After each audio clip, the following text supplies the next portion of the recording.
আপনার দ্বারা বা আপনার পরিচিতি কারো দ্বারা এমন ঘটনা ঘটেছে যে হ্যাঁ, আপনার বাড়ির আঙিনায় যে কুকুরটা প্রতিদিন বসে থাকে, ওই কুকুরের জন্য আপনি বাজার থেকে একদিন গোশত কিনে এনে বিরিয়ানি রান্না করে খাইয়েছেন? কে আছেন?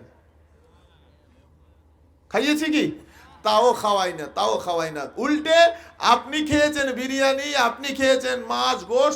আপনার খাবার পরে আপনার হাড্ডি, গোশত নয়, গোশে ভালো করে চুষে সব খেয়ে নিয়ে হাড্ডিটাকেও চুষে চুষে তার সব বার করে নিয়ে তারপরে সেটা কুকুরের ভাগে যায়, তাই তো?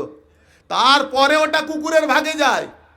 এখন ওর পরেও কুকুরের ভাগে গেলেও মনে রাখবেন, ওই হাড্ডিটাকেই খেয়ে কুকুর বড় শান্ত। ওই কঠিন ঠান্ডা উপেক্ষা করে দেখবেন আপনারই দরওয়াজার সিঁড়িতে চুপ করে বসে থাকে, ওখানেই বসে থাকে, ওখান থেকে নড়ে না। অজানা অচেনা কেউ যদি রাস্তা দিয়ে হেঁটে চলে যায়, ও তাকে দেখে ঘেউ ঘেউ করে আপনাকে সিগন্যাল মারে, মালিক একটা নতুন কাকে দেখতে পাচ্ছি, মালিক কে একজন এসছে। চোর নয় তো? কথা বলেন না, ঠিক না ভুল বলছি? শুধু তাই নয়, আপনি যদি নিজেকে এই শীতের সময়তে ভালো করে এইভাবে মুড়ি দিয়ে যদি যান, আপনাকেও যদি না চিনতে পারে, দেখেও তাড়াতাড়ি ঘেউ ঘেউ করে তেড়ে আসে। আপনি যদি গিয়ে বলেন এই চুপ কর, দেখবেন আপনার গলার আওয়াজ শুনে ও আস্তে করে ঠান্ডা হয়ে যায়, যে না, এটা আমার মালিক, ভুল হয়ে গেছে। এই প্রভু ভক্ত যেটা কুকুরের ভেতরে আছে, এটা যদি মানুষের ভেতরে হয়ে যেত, মানুষের ভেতরে যদি হতো, হুজুর বলছেন ওই ব্যক্তিটা একটা আল্লাহর ওলি হয়ে দুনিয়ায় বিচরণ করত।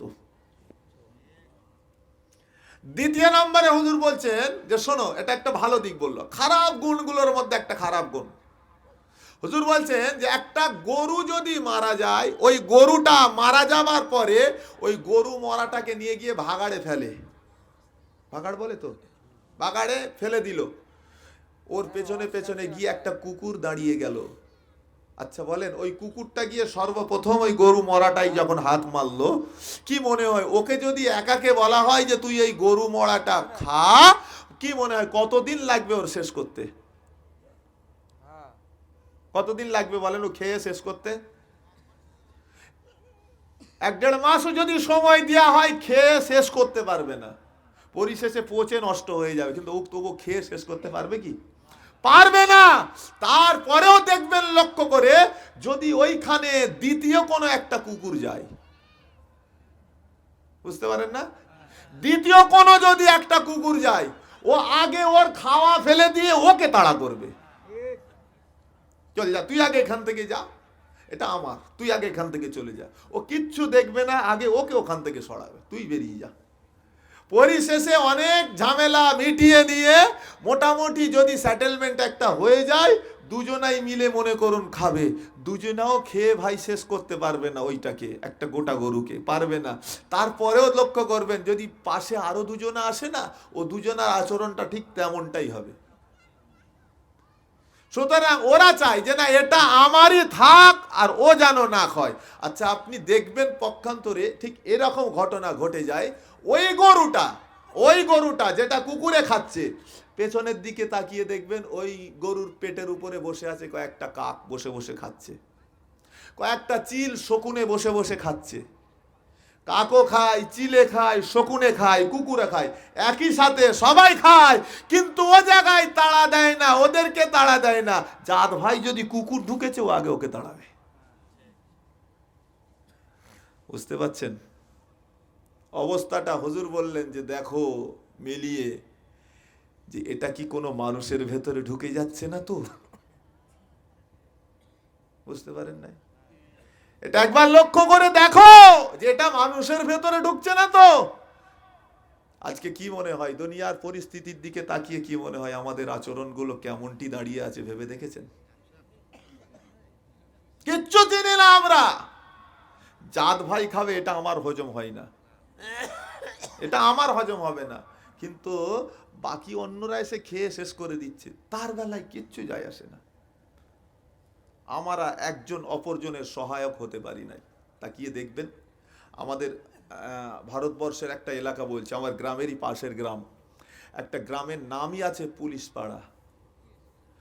কারণ হচ্ছে ওই গ্রামের প্রতিটা বাড়ি থেকে এক একজন করে পুলিশ আছে। কি ব্যাপার, প্রথম একজন ঢুকেছে তো সুপারিশ করে ঠিক আর একজনকে নিয়ে টেনে টেনে নিয়ে গেছে।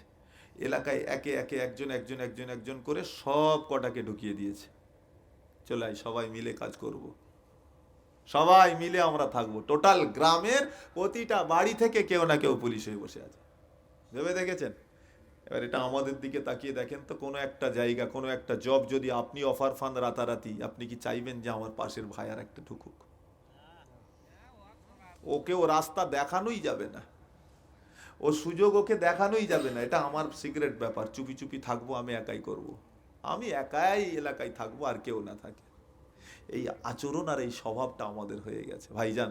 এ স্বভাবটা আমাদের মাঝখান থেকে বার করতে হবে। হুজুর বললেন যে যদি এই স্বভাবটা কারো ভেতরে ঢুকে যায়, মনে রাখবে সে মানুষটা ধ্বংস হয়ে গেল, তার মতন অত নিকৃষ্ট মানুষ আর কেউ নাই।